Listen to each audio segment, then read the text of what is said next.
예, 두 번째 세션 토론 진행하도록 하겠습니다. 저는 오늘 좌장을 맡은 환경연구원 지속가능전략연구본부의 정우현입니다. 오늘 KI 환경포럼은 처음에 소개드렸다시피 저희가 기관 차원에서 신정부의 환경 분야 국정과제에서 주요 이슈들을 좀 뽑아서 좀 짧은 3개월짜리 기획과제를 몇 개 진행을 했고요. 그 결과 과제는 종료가 됐고 그 결과를 가지고 좀 오늘 얘기를 나눠보는 시간을 가지게 되었습니다. 첫 번째 세션에서도 두 가지 주제가 있었고, 오늘 두 번째 세션에서는 폐플라스틱 열분해하고 디스포저, 주방용 온물 분쇄기라는 두 가지 주제를 가지고 연구 수행해주신 책임 박사님께서 발표를 해주시고 오늘 전문가 토론자분들 모시고 진행을 하고 있습니다. 그 두 번째 세션에 두 가지 주제가 발표도 워낙 입체적으로 잘 해주셨지만 재밌게 들으셨을 것 같은 게 두 번째 디스포저 같은 경우에는 아시다시피 워낙 국민 생활에 밀접한 주제다 보니 좀 관심이 많으셨을 것 같고, 첫 번째 폐플라스틱 열분해도 아시다시피 지금 정부에서 규제 혁신을 굉장히 역점을 두고 추진을 하고 있는데 그렇게 추진하고자 하는 과제 선정하는 과정에서 폐플라스틱 열분화를 활성화하기 위해서 규제 혁신을 어떻게 해야 될 것인가, 이것도 이렇게 중요한 주제로 지금 논의가 되고 있다고 알고 있습니다. 그래서 지금 워낙 중요한 토픽들이 좀 잘 뽑혀서 진행이 된 것 같습니다. 그래서 오늘 전문가 네 분들 모시고 토론을 진행을 해보도록 하겠습니다. 저 간단하게 소개를 드리면 이쪽으로 토론자분들 공주대학교 오세천 교수님 나와 계시고요. 네. 네. 그리고 한국기계연구원의 최현석 박사님 나오셨습니다. 네. 그리고 서울연구원의 유기영 박사님 나오셨고요. 네. 그리고 국회 입법조사처의 김경민 박사님 나오셨습니다. 네. 이게 각자 처음 두 분이 아마 첫 번째 발표에 대한 지정 토론으로 섭외가 되신 걸로 알고 있고, 나머지 두 분이 두 번째 과제 중심으로 말씀을 해주실 건데, 좀 더 혹시 크게 전반적으로 해주실 말씀 있으시면 같이 덧붙여 주셔도 좋겠고요. 토론 한 분당 최대한 일단 7, 8분 정도 좀 부탁을 드리고 그리고 진행을 하도록 하겠습니다. 그러면 오세천 교수님 좀 먼저. 예, 방금 소개받은 공주대학교 오세천입니다. 조재 박사님께서 폐플라스틱 열분해 추진 여건의 정책 과제에 대해서 사실은 어떻게 보면은 가장 문제가 되는 부분은 다 다뤄주신 것 같아요. 사실. 예. 근데 그 열분해 기술이라는 게 여기 최현석 박사님이 워낙 많이 기술 개발하고 계시지만 사실 열분해 기술만을 보면 그것은 예전에 전통적으로 계속 있어왔던 기술입니다. 사실. 예. 그런데 워낙 사용처가 제한이 되고 그다음에 재생에너지와 관련된 부분도 좀 문제가 돼서 그 부분에 산업이 조금 내려앉으면서 상당히 중소규모로 갈 수밖에 없었고, 그러니까 그런 부분이었는데 지금 화두가 어차피 순환경제의 어떤 그 재생 원료 쪽으로 그렇게 재활용하는 부분이 강조되다 보니까 물질 쪽 재활하다 보니까 이게 화학 산업으로 연계되는 것이 지금 상당히 각광을 받고 있잖아요. 그래서 앞에 고리는 사실 기존 기술이지만 사실 뒤에 기술들은 상당히 신규로 석유학사들이 지금 많이 개발을 하고 있는 과정이 됩니다. 그러다 보니까 앞에 기술까지도 조금 어떻게 보면 연계돼서 더 추가적으로 개발돼야 되는 그런 상황이 좀 벌어진 것 같고요. 근데 제가 이 말씀을 드린 것은 결국은 그런 것 같습니다. 워낙 사회 변화가 상당히 빨라가지고 이게 아직 화학적 재활용으로 가는 부분까지 완전히 산업화가 되지 못한 상황에서 지금 제도가 지금 사실 먼저 가고 있는 부분이 있는 것 같습니다. 근데 그거를 못 기다리는 부분인 것 같아요. 그러니까 어떻게 보면 산업이 화학적 재활용까지 완전히 다 세팅이 된 상태에서 제도가 가기에는 너무 시간적인 갭이 벌어지기 때문에 제도가 먼저 움직이는 부분이 있어서 그 부분에서 상당히 조금 충돌하는 문제점이 있는데, 그런 부분들 거의 대부분 다 발표를 해주신 것 같은 내용이요. 그 원료 수급 문제, 그 다음에 제도적인 문제, 그 다음에 여기 LCA도 포함되고요. 예, 그리고 어떻게 보면 CR 생태계, 화학적 재활용의 생태계, 산업 생태계까지도 전체적으로 다뤄주신 것 같은데요. 지금 원료 수급 문제를 간단히 보면 그런 것 같습니다. 지금 좀 상충하는 것 같아요. 그러니까 지금 결국은 케미컬 리사이클링을 완성을 할 석유화학 업체들 입장에서 보면 폐플라스틱의 어떤 품질이 상당히 부족하다. 그러니까 분리선별 자체가 상당히 어려운 부분, 수율이 많이 떨어진다. 그래서 분리선별이 상당히 철저히 돼야 된다. 이런 얘기들을 이제 계속적으로 요구를 합니다. 열분해 기술은 뭐 해외 기술을 도입하던 지금 뭐 계속적으로 국내에도 개발을 하고 있지만 어쨌거나 그런 기술 개발과 별도로 원료 수급 자체가 조금 분리선별에 문제가 있다. 그리고 원료 수급을 어떻게 할 것이냐. 사실 뭐 다들 아시겠지만 지금 양해 업계에서 생각하고 있는 폐플라스틱하고 석유화학계에서 생각하고 있는 폐플라스틱을 합치면 오히려 이제 농담스럽게 수입해야 된다 이런 얘기까지 나올 정도잖아요. 그래서 수급 문제 이런 게 상당히 크게 대두가 되는데 이제 그 거의 대부분은 조재 박사님이 달아주셨는데 여기서 이제 좀 추가적으로 나오는 게 분리 배출을 어떻게 하면 좀 하겠느냐. 그러니까 이것은 그 산업계가 아니고 사회 쪽입니다. 그러니까 저희들이 이제 직접적으로 플라스틱 계열들을 버릴 때 어떻게 분리 배출을 산업계가 받아들일 수 있게 하는 부분을 용이하게 해주느냐라고 하는데 이 부분이 참 어려운 것 같습니다. 사실 왜냐하면 분리배출 시스템을 국민들이 받아들이는 임계점을 넘어서서 제도를 설계하되면 역효과가 나타나는 경우가 상당히 많거든요. 그러니까 이 부분을 어디까지 실제 사회에서 받아들일 정도까지의 분리배출 제도화하느냐, 철저하게 분리배출하는 게 맞느냐, 이제 이런 부분이 문제점이 좀 중요한 것 같아요. 그러니까 예를 들어서 펫은 화학적 재활용의 대상대도 하지만 가장 먼저 가고 있는 재활용 품목이기도 하니까 그런 펫을 식품 용기만, 그러니까 지금 투명 용기하고 지금 투명 펫하고 유색 펫을 지금 분리를 하고 있잖아요. 근데 그렇다면 바틀로 가기 위해서 펫을 식품 용기만을 또 별도로 투명 중에서도 식품만 별도로 하자라는 얘기까지 하는데 그것이 과연 국민이 어디까지 받아들일 수 있느냐, 지금 분리배출하는 부분에 있어서. 그러니까 열분해 쪽도 마찬가지인 것 같습니다. 결국은 뒤에 후단에서 수율을 올리고 사용을 하고 원료를 충분히 고품질의 폐플라스틱을 수급을 받으려면 분리배출부터 가야 되는데 이것을 어떻게 해야 되는 것은 일반 시민들, 국민들하고 연관되는 부분이니까 이 부분은 상당히 좀 고민을 해가면서 추가적으로 저희가 좀 발굴해야 될 부분이 아닐까 그런 생각이 좀 들고요. 제도적인 부분은 거의 대부분 지금 가고 있는 조재 박사님께서 말씀해 주신 부분들은 지금 일부는 법제처에서 지금 심의 중에 있는 거기도 하고 그 다음에 산업분류 코드는 뭐 지금 말씀하셨지만 382 코드가 지금 입지 제한이 워낙 많이 받으니까 법제처에서 법제처가 아니고 통계청에서 산업분류 코드를 이제 개정 중에 있어서 규제 계획에 올라와 있기 때문에 아마 그것도 아마 가능할 것 같아요. 그런 쪽도 각오하는데 저는 이제 추가적으로 조금 더 나가면 시설 기준에 있어서 지금은 이제 워낙 제도가 먼저 가져야 됩니다. 그러니까 재활용 시설로 지금은 소각시설이 있었지만 열분해 시설이 재활용 시설로 가게 되면 재활용 시설의 기준이 있어야 되거든요. 근데 사실은 지금까지 열분해 시설에 대한 재활용 기준은 아예 없었는데 일단은 재활용 시설로 빠지려면 재활용 시설에 대한 기준이 있어야 되니까 급하게 환경부에서 어떤 제도적 그 기술적인 부분을 고려해서 일단은 전체적인 어떤 아우를 수 있는 기술 기준은 기술 기준은 시설 기술 기준을 마련을 했는데 이게 이제 참 어려움이 있는 게 기존의 시설 기준을 잡으려고 한다면 상당히 대상이 될 수 있는 시설들이 상당히 다양하고 뭔가 시설이 완벽한 시설들이 몇 개 있다면 전문가들이 아마 시설 기준을 잡아낼 수 있을 것 같은데 워낙 지금의 한 10개 정도 10개 내외로 돌아가고 있는 시설들에 대해서 그 시설을 대상으로 시설 기준을 잡는 게 상당히 어려운 부분이 있어서 이 시설 기준은 일단 급하게 먼저 출발은 정부에서 하고는 있지만 아마도 이 부분은 계속적으로 열분해 시설이 실질적으로 이제 본 궤도에 올라가기 시작한다면 이 시설에 대한 뭐 시행 규칙이나 이런 부분들은 계속적으로 아마 정부가 업데이트를 해 나가야 아마 제도 이 자체가 산업적으로 안착이 되는데 도움이 될 것 같고요. 그리고 마지막으로 시간이 좀 그래서 CR 생태계의 문제인데요. 이 부분은 좀 답이 잘 없는 것 같아요. 케미칼리스나 이렇게 결국은 중소기업과 대기업의 이제 동반선장과 이제 상생의 문제인데 참 어려운 문제인 것 같습니다. 이게 지금 영역을 어떻게 해놓느냐라는 부분이 있는데요.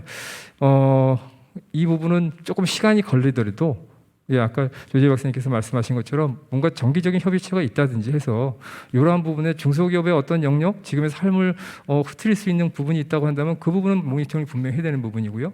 대기업이 CR로 가기 위해서 만약에 도저히 지금 중소기업 기술적으로는 안 된다라고 한다면 그것을 어떻게 맞춰 나가야 될 것이냐, 같이 나가는 부분, 그런 부분들은 앞으로도 계속적으로 논의가 돼야 되지 않을까 그렇게 생각을 해봅니다. 이상 말씀드리겠습니다.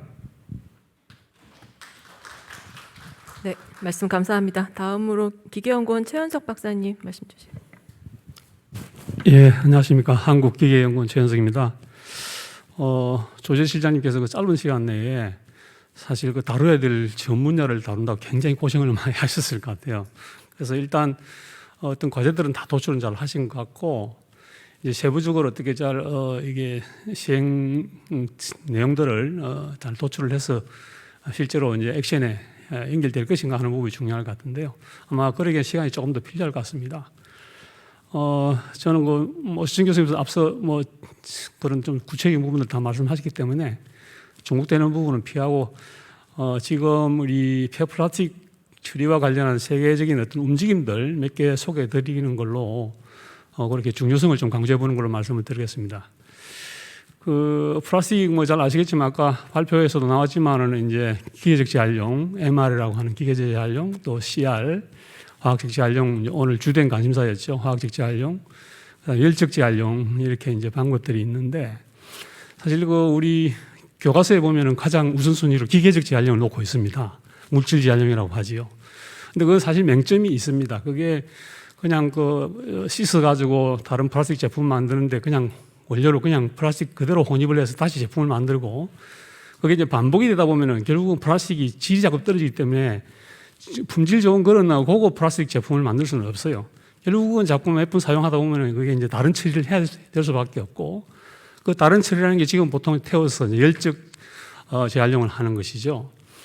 근데 이제 열적 재활용이라고 하는 게 지금 상당히 여러 가지 당장 우리 주변에서 민원도 문제이기도 하지만은 지금 글로벌 움직임을 보면 제가 ISO 국제 표준기구에 저도 이제 SRF가 고용연료 부분 지금 분과에서 위원으로 참여를 하고 있는데, 그 옆에 분과에 TC323이라고 거기가 보면은 서큘러 이코노미입니다. 소위 순환경제 지금 지구적으로 굉장히 핫한 이슈지요.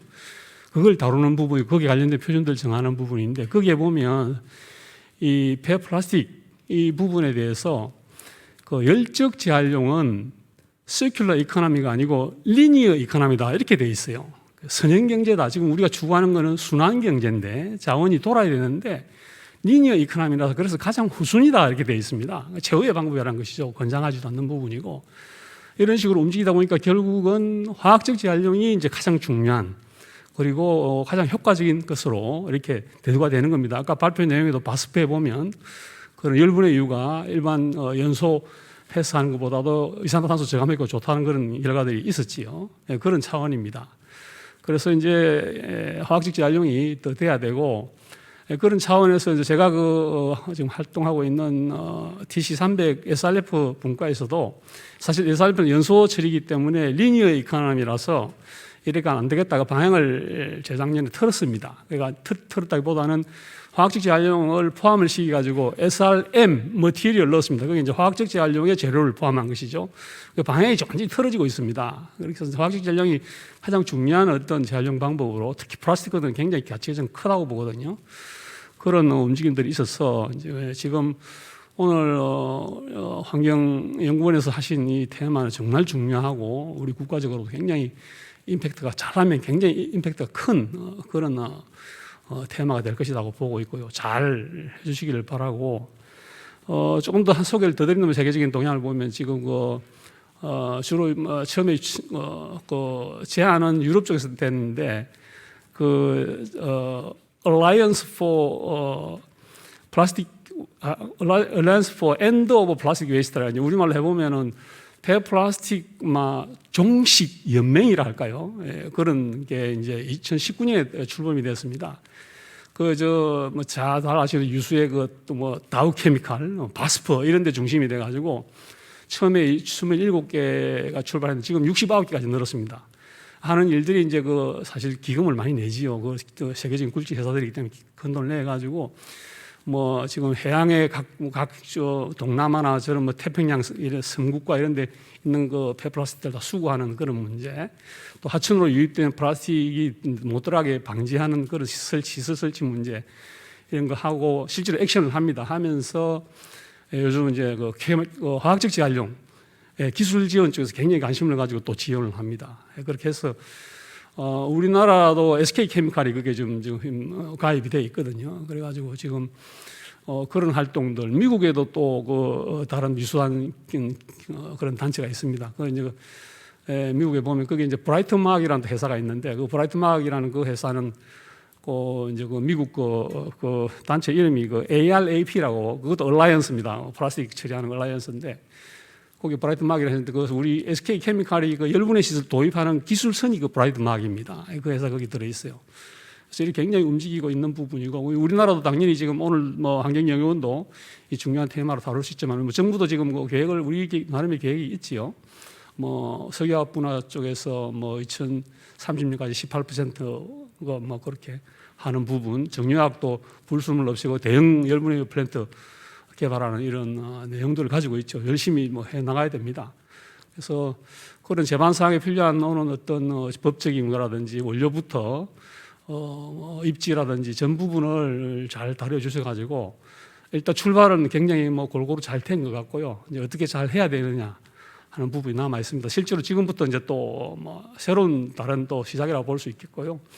하나 이제 제가 말씀드리면은 이제 정부 쪽에 앞으로 이제 만약 건의를 하시게 될 텐데 저는 이 지금 이슈가 굉장히 중요한 사안이고 하다 보니까 아까 여러 가지 저는 법들이 겹치고 있는 부분이 있는데요. 저는 이 중요한 사안인 만큼 우선 출발을 시키는 게 중요하다. 너무 따지다 보면 출발이 안 돼요. 제가 지금 시기적으로도 너무 늦출 수 있는 그런 사안도 아닌 것 같고 이미 뭐 SK라든지 아까 그런 기업들 GS, 현대 막 움직이고 있지 않습니까? 움직이고 있는데 정부의 제도적인 게 뒷받침을 해줘야 되는데 지금까지 늘상 그 기업들이 불평해오는 게 제도가 막는다는 거죠. 당연히 이걸 샌드박스를 해가지고 일본 풀고 있는데 이제 샌드박스가 아니고 정식적으로 이제 법안들이 만들어지고 할 텐데 제 생각으로는 이게 이제 예를 들어 겹치는 부분이 있으면 예를 들어서 어떤 거는 기준이 1 이상이다, 어떤 거 1 이하다, 어떤 거는 0.5 이하다. 그러면 이런 경우는 그러면은 유리한 기업에서 빨리 출발할 수 있도록 1 이하를 선정을 한다. 이런 식으로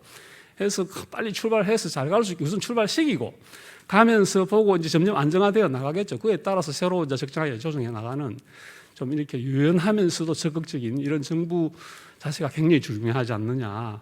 이렇게 말씀을 좀 마음을 짓도록 하겠습니다. 네, 감사합니다. 예, 말씀 감사합니다. 그러면 또 두 번째 주제로 넘어가서 유기영 박사님 먼저 말씀하시겠습니다. 예, 반갑습니다. 서울연구원 유기영입니다. 이 과제 시작할 때 제가 잠깐 얘기를 했었지만 아무튼 한 14년 전 서울시가 했던 그런 일들이 다시 한번 떠올랐습니다. 왜냐하면 제가 그때 이 서울시의 디스포자라는 것을 한번 도입을 해보기 위해서 여러 가지 프로젝트를 할 때 제가 연구 책임을 대부분 했었기 때문에 근데 결론적으로는 뭐 그때 못했죠. 실패했고 이제 그런데 이제 그때 그 서울시가 그렇게 도입을 하려고 추진했던 이유 그게 그 오세훈 시장의 여성이 행복한 도시의 그 프로젝트의 하나였습니다. 그래서 그 이유인즉슨 그 아파트들은 자꾸 이제 고층화되어 가는데 음식물하고 사람이 한승강기를 통해서 움직이니 이게 뭐 냄새도 많이 나고 불편해졌다. 그리고 뭐 집안에서는 서로 음식물은 안 치우려고 식구들 간에 갈등이 있었다. 아무튼 뭐 이제 그런 것에서 그 출발을 했고 또 하나 아까 뭐 주문설 박사께서 발표를 했지만 지금도 그러하지만 뭐 당시에도 그 음식물로 만든 그 자원화 제품들이 사실은 뭐 우리나라에 그거 말고도 비슷하게 만들 수 있는 게 무지 많죠. 원료들이 뭐 음식물에서 만들어진 게 별로 가치가 없어가지고 뭐 그렇게 대우를 못 받는 그런 게 있었고 특히 서울 같은 경우에는 지금 서울 자체에 갖고 있는 그 음식물 처리 시설이 서울에서 나오는 음식물의 3분의 2밖에 처리를 못 했는데 그때도 그러하고 지금도 그러합니다. 달라진 게 없어요. 그런데 이제 그 당시에 그런 사회적으로 굉장히 많은 그 서울시 때문에 그 논란도 있었고 그 서로 그 생각이 다른 사람들 간의 갈등도 있었는데 하나 살아남은 게 아까 하나 있었던 뭡니까 집안에서 뭐 주방 밑에다가 싱크대에 그라인더로 설치를 하고 고용물을 회수하는 그거 하나 제품 살아남았거든요. 그런데 지금 또 그게 이제 문제가 돼서 국회에서도 어떤 분은 완전히 없애자, 어떤 분은 또 다른 대안들을 찾아보자 이런 식의 정도까지 와 있는 한 12년이 지났는데 지금 그런 상황입니다. 그런데 이번에 이제 새 정부에서 공약에 이런 게 신규 아파트에 이런 것을 설치해서 단지에서 회수를 해서 그 바이오 가스를 생산하는 데 써보자.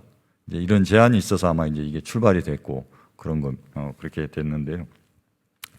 어찌됐든 저는 일단은 새 정부의 공약을 이행하려고 하면 어떤 사안들이 정리가 돼야 되는지, 물론 주문솔 박사가 굉장히 많이 정리를 했지만 또 중복이 돼도 뭐 이건 워낙에 중요한 문제고 복잡한 문제이기 때문에 다시 한번 정리를 한다고 생각을 할 수 있을 것 같고, 두 번째는 사실은 과연 지금 정부에서 제안하는 그런 시스템 하나 가지고 되겠는가 하는 또 그런 측면에서 말씀을 좀 드려보겠습니다. 먼저 어찌됐든 그 정부에서 하는 것은 국민들의 배출 편의를 위해서 디스포저라는 것을 주방에서부터 사용을 해서 편하게 배출할 수 있게 하겠다라는 게 이제 하나가 전제고, 두 번째가 그렇게 해서 나오는 것은 회수를 해서 바이오가스라는 자원화로 쓰겠다라는 거.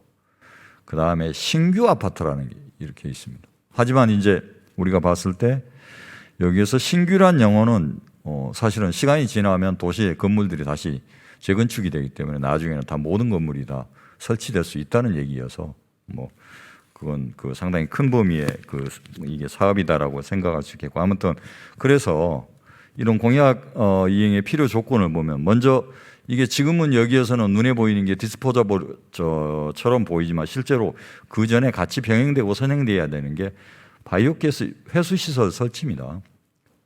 그건 어차피 지자체에서 해야 되는데 그거 지자체에 과연 바로 어디에다 설치 쉽게 할 수 있는지 결코 그렇게 쉽지 않거든요. 그 다음에 또 하나 설치를 한다 손 치더라도 아마 기존의 아까 서울의 실제로 공공처리 시설이 발생 음식물의 3분의 1만 처리할 수 있다고 했는데 3분의 2는 민간 시설에 의존해서 처리하는데 그 사람들 역시 가만히 있지 않을 겁니다. 왜? 자기들은 물량이 줄어들기 때문에. 그래서 결국은 그런 것도 같이 써야 된다라는 또 그런 반발이 나올 수 있고 있어. 아무튼 그런 바이오가스 해소 시설의 확보 문제가 또 먼저 정리가 돼야 되고, 두 번째는 이게 어찌됐든 모아졌다 해도 회수를 했다 해도 이게 이제 액상이냐 아니면 완전히 액상으로 회수를 해서 탈수를 해서 내보느냐에 따라서 누가 이걸 수거해 갈 거냐에 또 문제가 됩니다.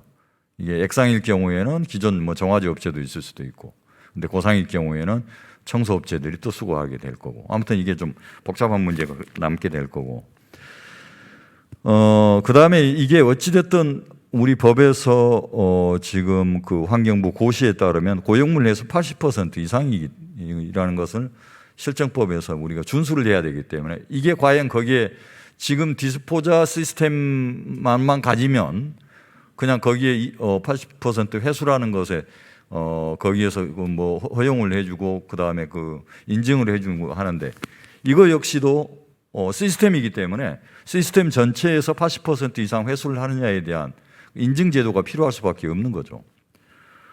이 문제 또 그래서 승인 제도가 아마 될 것 같은데 이런 것들을 또 갖춰야 되는 문제.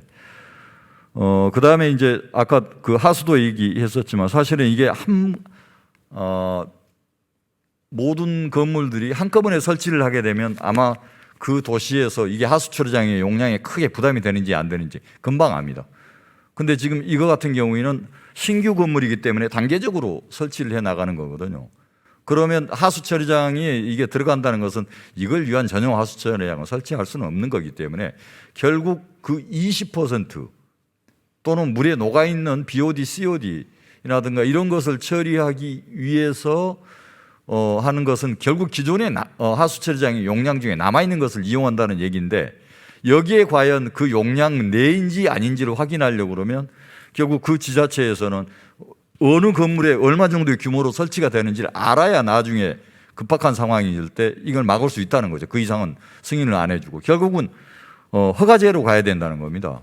그래야 하수 처리장에 대한 부하를 폐기물 쪽에서 편하게 해보자고 하수 처리장에 부담을 안 줄고 하려는 게 지금까지 뭐 디스포자의 뭐 80% 회수니 다 그런 내용이기 때문에 결국은 그것도 만족을 시키려면 이런 것들 얘기가 될 수밖에 없고 그 다음에 옥내 배관에서부터 회수하는 장치까지 다 이런 것들은 설치 기준 같은 게 나와야 되고 그러면 그건 누가 만들 것이며 그 다음에 처리비 부담 아까도 뭐 있었지만 이런 것들 그 하수에 관한 부담도 있고 폐기물 처리에 관한 부담도 있습니다. 그게 만약에 자체적으로 자기들이 모든 것을 회수해서 자원화 시켜가지고 스스로 처리한다 그러면 뭐 아무것도 걱정할 게 없죠. 그런데 이 사람들이 고용물까지만 만들어내서 그 다음에는 지자체에 의존하겠다 하면 그때부터는 폐기물 쪽에서도 부담을 해야 되는 거고 하수 쪽에도 또 부담하는 문제도 있는 거고 결국은 그런 것들도 상당히 많이 남게 된다. 그래서 제가 말씀드리는 것은 여기에서 단순히 주 박사도 많이 정리를 했지만 그거 외에도 저희들이 고민해야 될 것들이 꽤 있다. 이 시스템이 실제로 적용이 되려면 하는 것을 먼저 말씀드리고요. 그래서 그렇다고 이걸 하지 말자는 얘기가 아니라 하자는 측면에서 제가 말씀을 드리는 겁니다. 두 번째는 아까 이제 여러 가지 형태의 그 디스포자를 이용하는 형태에 대해서 주문설 박사가 설명을 했습니다. 일본 같은 경우에는 아파트 단지에 쓰되 밑에서 배수 처리 시스템을 해서 물 처리하듯이 해서 그렇게 내보내는 그런 형태고 미국 같은 데는 그냥 갈아서 바로 하수도로 집어넣는 거. 아까 뭐 유럽의 사례도 설명을 했고 또 우리나라 사례도 설명을 했습니다. 어떤 아파트에서는 공동으로 투입하는 구를 만들어서 밑에서 회수해서 수거하는 그런 형태도 있고 또 어떤 데는 굉장히 그 디스포자라고 그래야 되는지 그라인더인지 모르지만 이용을 해서 밑에서 고용물을 회수를 해서 짜서 그 다음에 발효시켜서 아파트 단지의 조경용수라든가 또 주민들이 그 주말 농장에 필요한 거 필요할 때 원하면 거기다 주고 하는 그런 시스템들이 꽤 있고 이거 말고도 우리 그 폐기물 관리법 시행규칙 제10조에서는 소규모 시설 그 발생원에서 설치하는 그 다음에 여기 역시도 고용물 회수 80% 이상 그 다음에 거기에 회수된 것을 사료와 퇴비와 부숙시킬 경우에는 그런 시스템을 설치할 수 있다고 이미 허용을 해놨습니다. 이런 것까지 다 믹스를 시켜보면 결국 여기에서 얘기하는 새로운 정부가 내세웠던 디스포자를 이용해서 하수관을 통해서 내보내고 밑에서 회수해서 바이오가스화시키는 이거 하나만 가지고 뭐 이게 시스템이라고 얘기하기는 곤란하다는 거죠. 이미 법에서 허용해 주는 부분도 있고 이런 것을 이제 다 종합해 보면 한 4가지 정도 시스템이 가능하게 됩니다. 하나는 아까 말씀드렸던 대로 그 관을 통해서 수거하는 형태의 하나가 있을 수 있고 그 다음에 새 정부가 얘기한 그 디스포자를 이용해서 밑에서 포집을 하는데 이때는 이제 그 회수하는 방법에 따라서 그게 탈수 형태가 될 수도 있고 아니면 신강 형태에서 바로 하게 되면 상당히 액상의 그런 것들이 만들어지기 때문에 전혀 다른 형태의 또 그 자원화 방법도 가능하기 때문에 거기에서 한 2가지 정도의 방법이 나오게 되는 거고 아까 이제 제가 국내 사례를 얘기해서 말씀을 드렸지만 회수해서 그 단지에서 직접 발효를 시키고 제품을 만들어서 자기들이 활용하게 된 그러면 한 4가지 정도 이게 가능하다는 거죠. 이건 그냥 제가 예를 들어서 지금 현재 여건하고 사례를 봤을 때 그렇다는 거. 아무튼 이런 식이 이제 가능하게 되면 이 각각에 대해서 아까 제가 말씀드렸던 그런 어떤 그 승인이라든가 이건 당연한 거고 그 각각에 대해서 이게 자꾸 요즘에는 다 승인제도 이런 것 그다음에 이 설치하는 기준에 관한 사항, 그 다음에 비용 부담에 관한 사항 이런 것들을 다시 한번 여기에서 각각에 맞게끔 정리를 하고 만들어내야 되는 그런 이제 과제가 남게 됩니다. 물론 주문설 박사가 정리한 아까 그 각각의 그 스테이크 홀더들의 역할 분담을 보면 거의 뭐 그것에 준해서 저희들은 따라갈 수 있을 것 같은데 거기에 준해서 이제 정리하면 되겠지만 아무튼 그러한 그 상당히 여러 가지 일들이 지금 이미 되어 있는 것도 있지만 앞으로도 해야 될 일들이 꽤 있다. 이게 실제로 현장에 적용되려면 하는 그런 말씀을 저는 뭐 토론을 통해서 말씀을 드리고 싶습니다. 이상입니다. 예. 말씀 감사합니다. 마지막으로 저 국회 입법조사처 김경민 박사님 말씀. 네, 안녕하세요.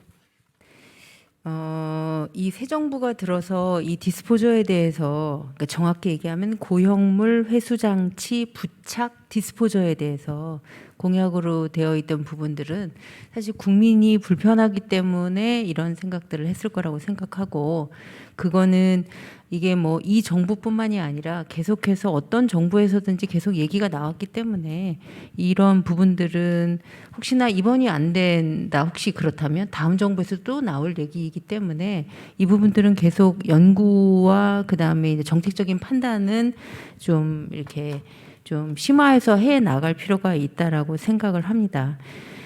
디스포저가 사실은 제가 생각할 때는 예전에 디스포저를 폐기물 쪽에서 하다가 이게 어느 순간 하수 쪽으로 돌아갔는데요. 그거는 이제 미국식의, 그러니까 고형물인 고형 폐기물을 액상 폐기물화해서 관거를 통해서 하수로 유입을 시키기 때문에 전체 하수 시스템에서 보던 것들이거든요.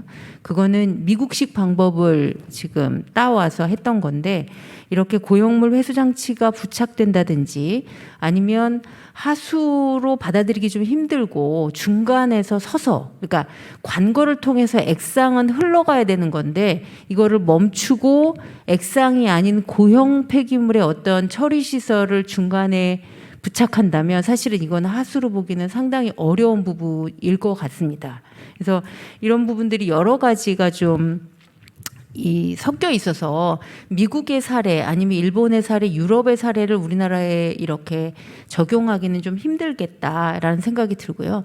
해외에서도 지역 단위로 그다음에 이런 부분들이 되냐 안 되냐라고 하는 것들은 관망 평가를 통해서 우리 지역엔 될지 안 될지에 대한 부분을 명확히 하고 있다고 생각해서 우리가 그 지역하고 같은지 안 같은지는 명확히 이렇게 좀 판단을 해야 되는 부분이라고 생각을 합니다. 그래서 그리고 이거는 어차피 생활 폐기물 같은 경우는 지자체의 업무인데 우리가 국가 차원에서 만약에 이런 자세는 있어야 될 것 같습니다. 그러니까 이거를 상당 부분 지자체한테 권한을 넘겨서 지자체가 판단할 수 있는 우리의 하수관거라든지 이런 부분들이 지자체한테 넘어갈 수 있는 부분인지 국가가 또 판단할 부분이 있는 것 같습니다. 그러니까 여기부터 여기까지 전체 다 해 이렇게 얘기하면서 권한은 주지 않으면서 책임만을 계속해서 지자체한테 한다라고 하는 거는 좀 문제가 있을 것 같고요.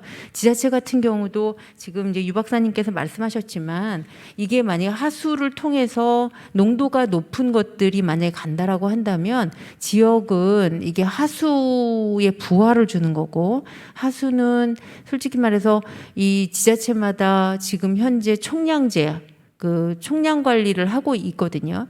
그러면 이 총량이라고 하는 거는 지자체마다의 개발량하고 같이 연동이 되어 있기 때문에 지자체 입장에서는 개발량을 하수에서 생활 폐기물을 그라인더로 오는 그 하수량을 개발량과 같이 맞바꾼다라고 하는 것은 상당히 부담이 될 수 있다라고 하는 거이기 때문에 이게 그냥 단지 폐기물을 국민이 이렇게 쉽게 해서 지자체 니네들한테 해서 하수관에 뭐 총량으로 잡아라 이렇게 국가가 얘기할 수는 없다라고 생각이 듭니다.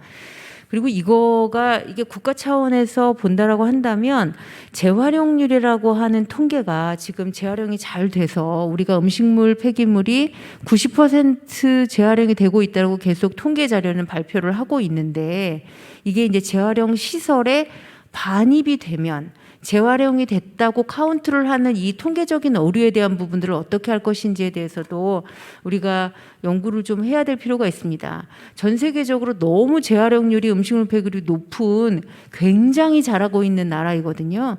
재활용이 이렇게 이렇게 잘 되고 있는데 또 뭘 부착한다라고 하는 건지 이게 과도하다. 그러니까 만약에 재활용률이 이렇게 되고 있는데 이게 재활용 시설의 반입량으로만 카운트하기 때문에 실질 재활용률은 제대로 나오고 있지 않기 때문에 이런 시설들이 국민의 불편을 해소하기 위해서 부착이 된다라고 하는 걸로 접근한다라고 하는 모르지만 지금 현재 재활용 통계 가지고 이렇게 얘기하는 거는 제가 이렇게 근무하고 있는 국회 차원에서는 사실은 좀 수용하기가 조금 어려운 이런 정책이라고 생각합니다. 주 박사님께서 지금 이제 각 가정마다 되고 있는 부분들이 좀 문제가 있을 것 같아서 그 다음에 각 가정에서 이렇게 주부들이 이렇게 그 운영하는데 조금 문제가 있을 것 같아서 각 건물마다 지금 신규 건물에 한해서 이런 것들을 건물 이렇게 하단에다가 배치를 하겠다라고 하는 것이 어떠냐라고 하는 건데 이게 2013년에 지금 도입이 되면서 고형물 회수장치 부착이라고 하는 게 인증을 받아서 하겠다라고 했어요. 근데 이게 지금 여기 지금 얘기하는 게 인증을 했지만 실제로 중간에서 이렇게 탄리를 시킨다라고 하는 거잖아요. 그러면 건물 단위로 하겠다라고 한다면 이게 폐기물을 처리하는 어떤 전문가가 붙어서 하는 거인지 아니면 정말 건물 말단인지 아니면 아파트라고 하는 거는 같이 신축이 되기 때문에 아파트 전체 단지를 하나로 할 것인지에 대한 부분도 조금 생각해 볼 필요가 있는 것 같습니다. 그러니까 이거를 전공한 사람 입장에서 본다면, 아파트 단지마다 전문가, 그러니까 우리 영역에서 환경을 전공한 사람이 한 명씩 배치되면 일자리 차원에서는 굉장히 좋을 것 같다는 생각이 듭니다. 그래서 이게 제대로만 된다라고 한다면, 양질의 일자리가 좀 이렇게 많이 늘어날 수 있다라는 차원에서는 좋게 생각을 하는데, 이런 인증제가 2013년에 이 도입이 될 때 제대로 도입이 못 됐는데 과연 건물 단위에서 될 수 있느냐라고 하는 부분 이런 부분도 좀 생각을 할 필요가 있을 것 같고요. 이것을 해야 하는 주체는 제가 볼 때 지자체입니다. 이게 순환자원이라고 하는 자원을 국가 차원에서 하고 폐기물 처리는 지자체한테 맡겨서 정말로 폐기물 처리는 지자체가 하고 이 중에서 자원이 될 수 있는 건 국가가 책임지겠다라고 하는 선언을 하지 않은 상태에서 이거를 전체 다 지자체가 하는데 이 부분을 지자체의 여건을 감안하지 않고 전체 다 부착한다라고 하는 거는 이게 실질적으로 구현이 되기가 조금 어려운 상황인 것 같습니다. 그거는 뭐 다른 폐기물 정책에서도 많이 나왔던 정책이고요. 그래서 이게 잘 되면 좋겠다는 생각을 하고 그럼에도 불구하고 유 박사님 말씀처럼 국민이 불편해하니까 그리고 언제까지 뭐 소득 수준이 3만 불, 5만 불 될 때 특히 공동주택이 밀집되어 있는 대한민국에서 음식물 폐기물을 출퇴근 시간에 같은 엘리베이터로 사고 간다라고 하는 거는 좀 개선해야 될 필요가 있는 것 같다고 생각하고 그렇지만 유럽과는 다르게 공동주택이 너무 많은 나라와 그리고 그 분리배출을 유럽이 2030년에 도입한다고 했는데 개인주택이 많은 나라하고는 조금 다른 것 같고요. 그다음에 폐기물 처리 시설이 유럽 같은 경우는 상당 부분 전문 업체한테 위탁이 되어 있는 상태고 우리나라는 그렇지 않은 상황에서 이걸 어떻게 고도의 기술이 집적되어 있는 것들이 각 아파트마다 밑에 부착이 될 수 있는지에 대한 부분은 좀 고심을 좀 할 필요가 있다라고 생각합니다. 예, 감사합니다. 네, 네 분 말씀 감사합니다. 관련해서 아마 발표하신 박사님 두 분 간단하게 답변하실 내용이 있을 것 같아서 조지혜 박사님부터. 네, 토론자 지금 오세정 교수님과 최연서 박사님의 말씀 잘 들었고요. 저도 전적으로 공감을 하면서 들었습니다. 저는 간단하게만 말씀을 드리면요. 일단 그 화학적 재활용 이 산업 이 부분은 기존의 우리 좀 재활용 산업과는 좀 다른 형태의 산업 생태계인 것 같아요. 그러니까 기존의 이런 기계적 재활용, 물질 재활용 쪽은 좀 영세하고 이런 좀 중소기업 위주에서의 그런 거래라든지 이런 계약 이런 관계였다면 이제 이 화학적 열분해 산업 이쪽은 석유화학이라는 이런 대규모 이런 기업들이 실제로 이런 폐플라스틱 처리까지 이제는 뛰어들면서 재활용 이 산업에 이제 뛰어드는 진입하는 거라서 이제 기존 이렇게 하는 체계와는 좀 스케일 자체가 훨씬 더 이제 커지는 측면이 있고요.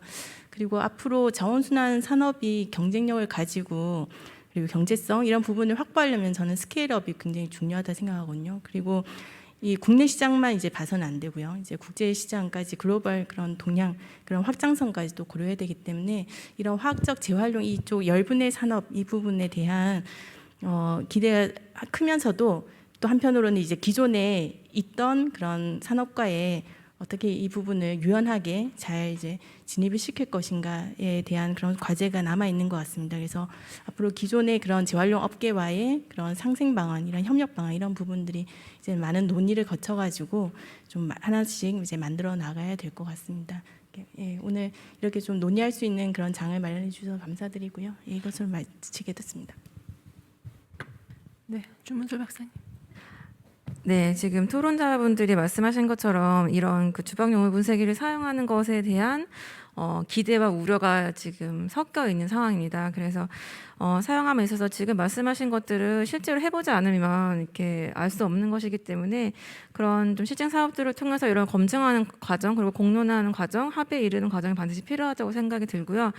제가 이게 이제 조금 더 관심이 필요하다고 생각한 이유는 지금 이제 어쨌든 시민들의 협조가 필요한 분리배출 영역인데 이것이 지금 분리배출 시작한 이후에 솔직히 이 분리배출의 편의성을 높이려고 하는 노력이 좀 부족하지 않나 생각이 듭니다. 근데 그 중에 하나 옵션이 지금 주방용 오물 분쇄기 말고는 솔직히 없었던 상황인데 그렇다면 이 주방용 오물 분쇄기를 사용하지 않음에도 이 분리배출 고도화가 필요한 기술이 있는가 그런 것들을 좀 같이 제안해야지 맞다고 생각하고요. 근데 그런 것 없이 계속 지금과 같은 불편함을 호소하고 있는 것을 이제 방치한 채로 물론 이제 그런 것들을 설득하는 과정에서 이렇게 해주시면 이후에 뭐 에너지화든 재활용이든 잘하겠다라고 하는 설득 과정이 있으면 주민들이 좀 더 적극적으로 협조할 수 있고 사실 감내할 수 있는 시민들도 많습니다.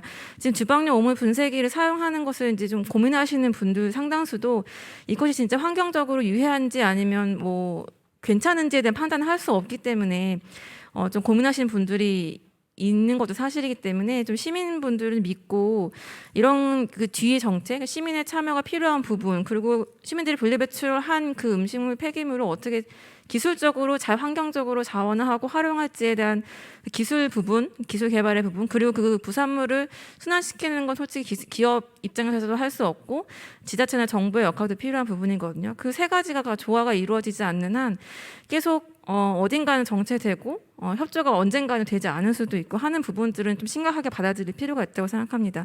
그래서 이런 부분들에 대해서 이번 시작으로 솔직히 재활용 기술 개발도 중요하지만 그 분리배출 단계에서 조금 더 편리함을 줄 수 있는 기술 개발도 같이 좀 진행됐으면 하는 좀 바람이 있고요.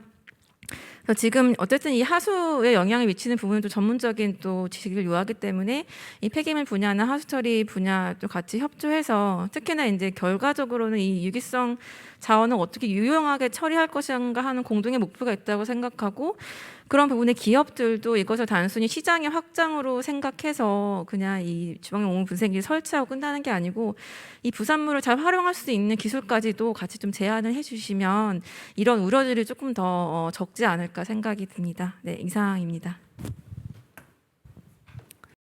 예, 오늘 그 뭐 배정된 시간 조금 넘겨가지고 이제 뭐 질의응답 토론 가져봤고요. 이제 마무리할 시간 된 것 같습니다. 예, 오늘 말씀드렸다시피 이제 그 신정부 국정과제 관련된 과제의 이제 결과로 저희가 발표를 했고 이제 두 주제 다 굉장히 사실은 다차원적인 이슈고 이제 얽혀져 있는 문제가 굉장히 많은 것 같습니다. 뭐 기술적인 것, 뭐 정책적인 것뿐만 아니라 경제 사회적인 것까지 다 얽혀 있는데 이제 이제 발표에서나 과제에서 이제 상당히 입체적으로 다뤄주셨고, 근데 이제 3개월 과제로 이제 뭔가를 다 해결할 수는 없는 거니까요. 근데 오늘 정리된 이슈나 뭐 이제 고려해야 될 사항들, 앞으로 해야 될 뭐 추진 과제들, 제안된 것들 이제 앞으로 정부에서 국정과제 추진하는데 뭐 반영되고 좀 도움 많이 될 걸로 좀 기대를 하고 있습니다. 네, 오늘 오랜 시간 과제 수행해 주시고 발표해 주신 두 분 박사님 너무 감사드리고요. 네 분 지정 토론자들 좋은 말씀 감사드리고 현장에 나와 계시는 청중분 예, 감사드리고 이제 유튜브에도 지금 많이 나가셨는데 한 34분 접속해 계세요. 끝까지 들어주신 분들 감사드립니다. 예, 오늘 두 번째 세션은 이것으로 마치겠습니다. 감사합니다.